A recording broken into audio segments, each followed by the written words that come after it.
All right, so it's super simple to make a playlist. So from the start menu, go to your Pearson Realize and log in. And then you're going to click on your Pearson Realize tab over here. Maybe.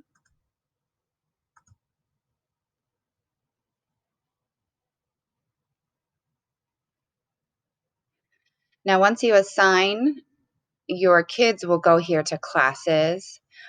But to create a playlist, you're going to go up to My Library. And over on the left-hand side, there's an option that says Create a Playlist. So you can see my playlists here for the last several weeks show up. But I'm going to create a new playlist. And I'm going to call mine Week 8. I always put the date so that my parents can find it easily. So this is going to be May 4th through the 11th. You can put a description here that will show up for parents. I always, or when we started, I would put in here exactly what I wanted them to do. But I'm going to hit create. And here's giving you directions. But I'm going to skip back here. Now, if you want to upload a file to your playlist, so let's say you want to put in an additional worksheet or a game, you would go to upload a file, and I'm going to do that, and then I'll just delete it from mine.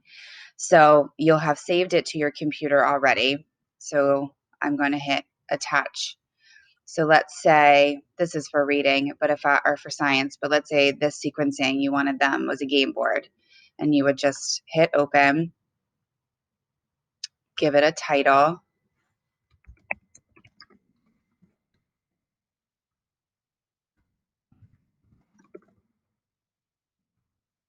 and then a description here. Usually I put, again, that it's optional. This is an optional game to print out and play if you would like.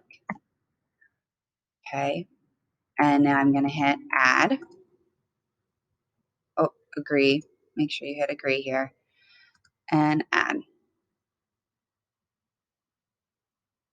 Okay, so you can see here is the playlist I've created. There's nothing inside it yet, but I did just upload a file. So now that file lives here in my document.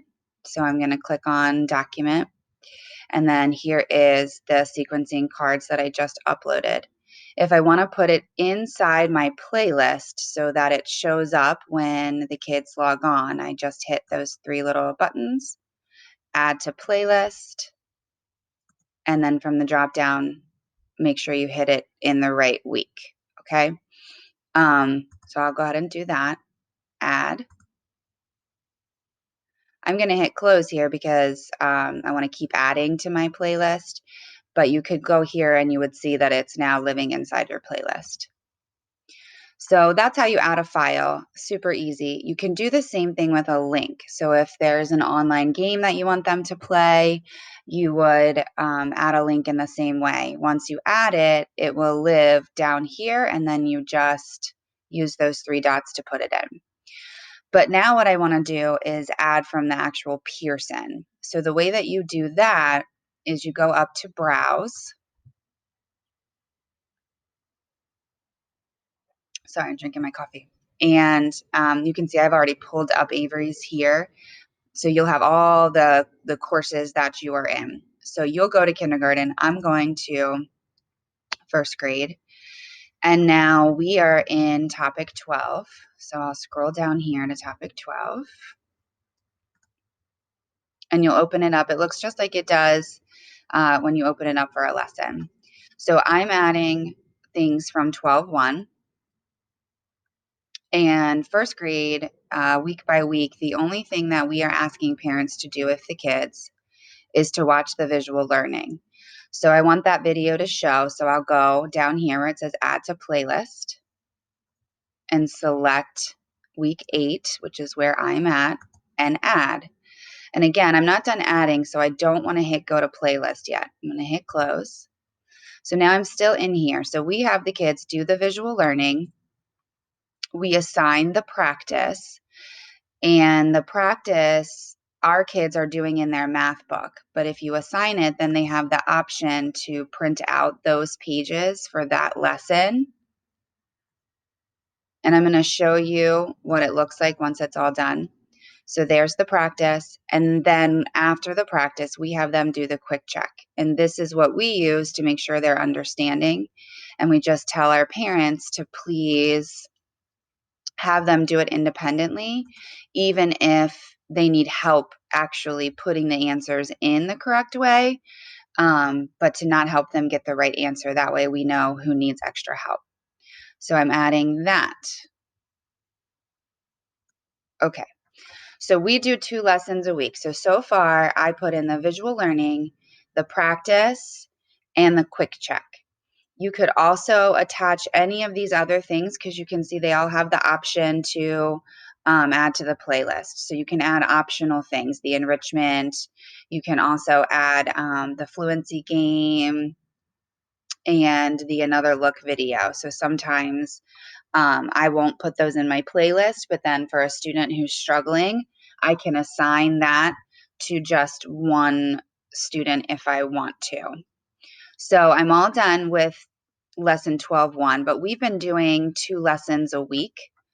So now I'm going to go back up here to my arrow and go to lesson 2. I want this all to play in one playlist so the parents don't have to do a lot of additional clicking.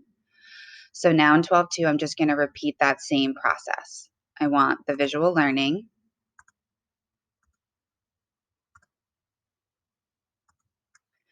I want the practice.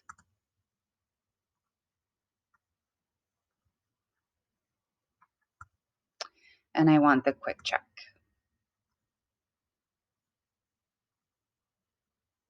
And now that I've added those elements, now I'm going to click go to my playlist. But if you didn't do that, or you clicked out of it, or you just hit close, you go get to your playlist by clicking back on the My Library tab. Here is my May 4th, and here's that sequencing card. Don't worry that it's here. It's also living in here because I already moved it over. So now I want to check it. And in my playlist now you can see everything that we just put in there. So these are all the elements that will show for parents. I'm going to go ahead now and get rid of this. So I'm going to hit edit, and I want to remove that just because that doesn't really belong. And now you have the option to move things around. So if you want to put things in a different order, this is the order that it works for us. I can go back again and put a description in. So you could put notes, please watch the visual learning, then complete the practice and the quick check for each lesson. So I want to click save.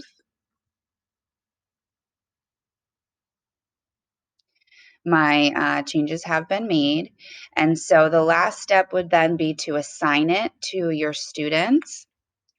I'm not going to actually assign it because then it'll pop up in their playlist. But what you would do is you would click assign all, and here's the title. You would put in the start date.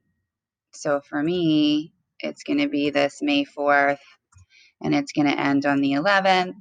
I can put instructions here if I want. This automatically assigns extra work if the students need it. I always unclick that because then too much stuff is popping up for the parents. And then up here, you put in the class. So this is the way that it shows up on your page initially. I always assign it to homeroom. So if you just type HR, your homeroom list from TAC will just show up. So I would hit this class, it's living here, and then I hit assign. I have been creating extra things for my advanced students, so like Matthew Davis. If I just wanted to send a separate playlist for Matthew, I can type his name in. And then you'll see that every class that I have him in will pop up. So he's in my math, my reading, and my homeroom. Just to make sure that if you want to differentiate for some kids, that you send it to that HR. And then you just hit assign. So again, I'm not going to do that. I'm going to hit cancel because I'm not ready to send it out. So now let me show you. I'm going to go in through one of my students so that you can see what it looks like from their perspective. So I'm going to go down here to Pearson, and then let me show you.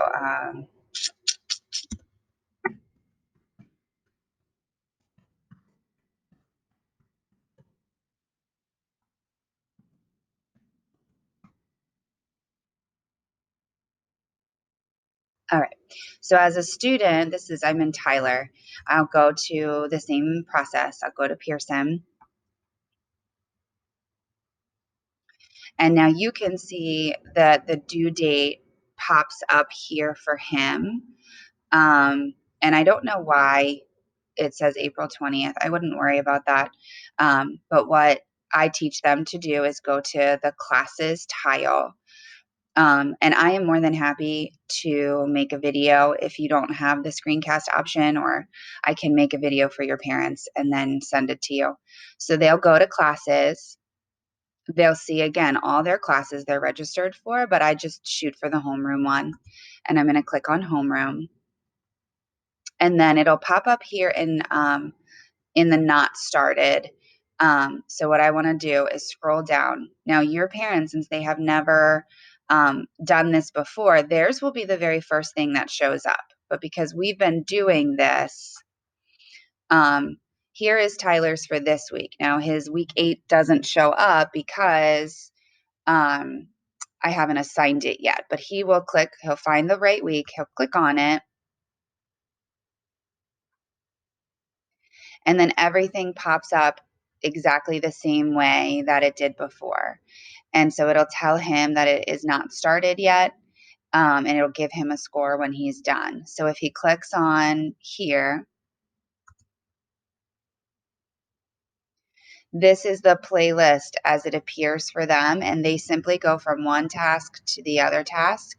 So he can watch the video, and when he's done, he'll just click the check that he has turned in his work, that he's done it. Then he'll move on to the practice.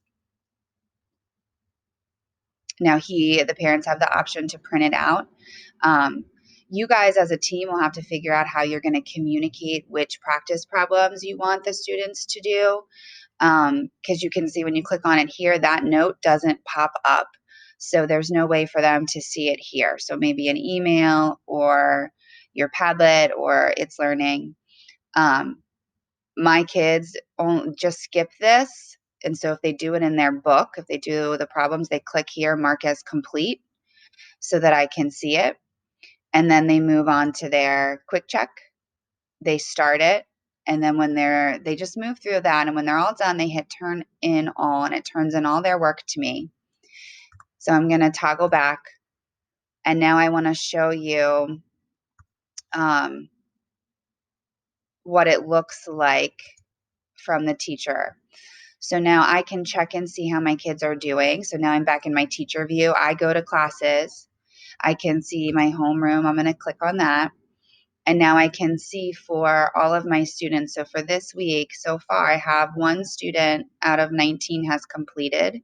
So if I click on my playlist for this week, I can go to view student status. And it tells me again, 9 have started, 9 have not started. If I click on view, I can go down. Let's find somebody who has started it. Gia has done everything. So I can click on Gia, and it's going to show me that she did the visual learning, the practice, and then her quick check, she got 100%. If she got something wrong, I could go to review and see what questions she had trouble with, and that's kind of how we use the data. So that's my very long-winded explanation. It's pretty simple to do. Um, when you get started making one, if you have any questions, just let me know. And like I said, if it would be helpful for you, um, I can get in and make a screencast video for your parents. I would just need, oh no, I wouldn't. I could do it through Avery's. I could log in through Avery's once you've made it and show parents. And then I would post that video so that they could watch it and know exactly what to do. All right. Let me know if you have any questions. Love you. Bye.